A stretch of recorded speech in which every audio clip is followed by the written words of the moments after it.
স্বাধীনতার এত বছর পরেও আমরা ন্যূনতম যে নাগরিক অধিকারগুলো রয়েছে সেগুলো থেকে আমরা বঞ্চিত হয়েছি।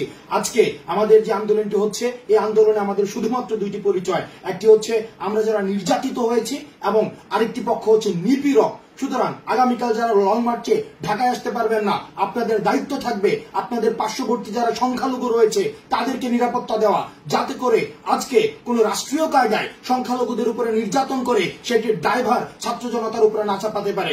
মনে রাখবেন, আজকের এই পরিস্থিতিতে বাংলাদেশে দাঁড়িয়ে আমাদের পরিচয় কোন হিন্দু নয়, কোন মুসলমান নয়, শিখ নয়, খ্রিস্টান নয়, বৌদ্ধ নয়। আমাদের প্রথম পরিচয় আমরা মানুষ এবং পরবর্তী পরিচয় দুইটি মাত্র পরিচয়। একটি পরিচয় হচ্ছে যারা নির্যাতক, আরেকটি পরিচয় হচ্ছে আমরা হচ্ছি যারা নির্যাতিত।